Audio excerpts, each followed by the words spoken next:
আমার স্নোম্যান গলে যাচ্ছে কেন?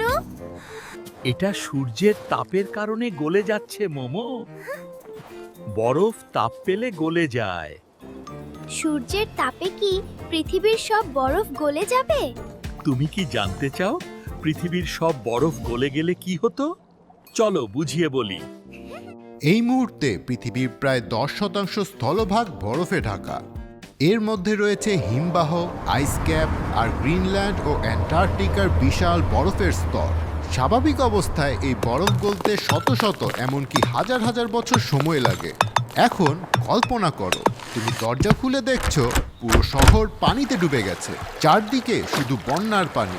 জলবায়ু পরিবর্তনের কারণে যদি পৃথিবীর সব বরফ গলে যায় তাহলে ঠিক এমনটাই ঘটতে পারে, আর সেই ফলাফল হবে ভয়াবহ।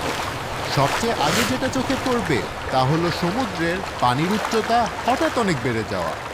হিসাব অনুযায়ী সমুদ্রের পানি প্রায় 230 ফুট পর্যন্ত বাড়তে পারে। এতে পৃথিবীর অসংখ্য উপকূলবর্তী শহর পানির নিচে চলে যাবে। প্রায় পৃথিবীর 40% মানুষ তখন ঘরবাড়ি ছেড়ে নিরাপদ জায়গায় যেতে বাধ্য হবে। তৈরি হবে ইতিহাসের সবচেয়ে বড় অভিবাসন সংকট। কিন্তু ক্ষতি এখানেই থেমে থাকবে না। সমুদ্রের নোনা পানি ধীরে ধীরে মাটির গভীরে ঢুকে পড়বে, ফলে মিঠা পানির ভাণ্ডার দূষিত হয়ে যাবে। এর ফলে নিরাপদ ও বিশুদ্ধ পানির তীব্র সংকট দেখা দিবে, কারণ গ্রিনল্যান্ড ও অ্যান্টার্কটিকার বিশাল বরফ স্তর মূলত মিঠা পানি দিয়ে গঠিত। আর পৃথিবীর মোট মিঠা পানির প্রায় 69%ই এই বরফের মধ্যে জমা রয়েছে। বরফ গলে গেলে প্রকৃতির স্বাভাবিক ভারসাম্য নষ্ট হয়ে যাবে। পোলার ভালুক, পেঙ্গুইন আর সিলের মতো ঠান্ডা অঞ্চলের প্রাণীরা তাদের ঘর হারাবে। ঠান্ডা পরিবেশ ছাড়া তাদের পক্ষে বেঁচে থাকা খুবই কঠিন হয়ে পড়বে।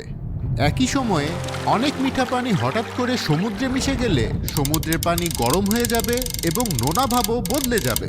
এর ফলে প্ল্যাঙ্কটন ক্ষতিগ্রস্ত হবে, যারা আকারে খুবই ছোট হলেও সমুদ্রের জীবনের জন্য সবচেয়ে গুরুত্বপূর্ণ। তাই প্ল্যাঙ্কটন কমে গেলে মাছের সংখ্যা কমবে, সামুদ্রিক পাখি ক্ষতিগ্রস্ত হবে, আর শেষ পর্যন্ত মানুষের খাবারও সংকটের মুখে পড়তে পারে। সমুদ্রের পানি বাড়লে জলাভূমি ডুবে যাবে, আবার বরফে ঢাকা জমি গলে গেলে সেখান থেকে এমন গ্যাস বের হবে যা জলবায়ু পরিবর্তনকে আরও দ্রুত বাড়িয়ে দেবে। বরফ কমে গেলে পৃথিবীর আবহাওয়া অস্থির হয়ে উঠবে, কোথাও অতিবৃষ্টি হবে, আবার উর্বর জমি ধীরে ধীরে মরুভূমিতে পরিণত হবে। এতে চাষাবাদ ক্ষতিগ্রস্ত হবে এবং দুর্ভিক্ষের ঝুঁকি বাড়বে। বরফ সূর্যের আলো প্রতিফলিত করে পৃথিবীকে ঠান্ডা রাখে, কিন্তু বরফ কমে গেলে পৃথিবী আরও বেশি তাপ শোষণ করবে। এর ফলে তৈরি হবে শক্তিশালী ঝড়, ভয়াবহ বন্যা ও বড় ঘূর্ণিঝড়।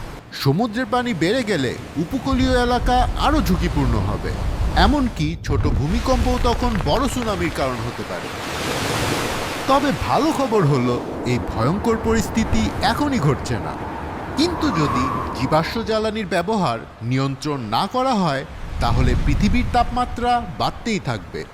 বিজ্ঞানীরা সতর্ক করেছেন, ধীরে ধীরে একসময় পৃথিবীর অনেক বরফ গলে যেতে পারে।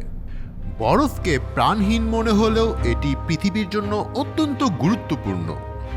বরফ জলবায়ুকে স্থিতিশীল রাখে, মিঠা পানি সংরক্ষণ করে এবং অসংখ্য প্রাণের জীবন রক্ষা করে। বরফ না থাকলে পৃথিবীর জীবনের ভারসাম্য ভেঙে যেতে পারে।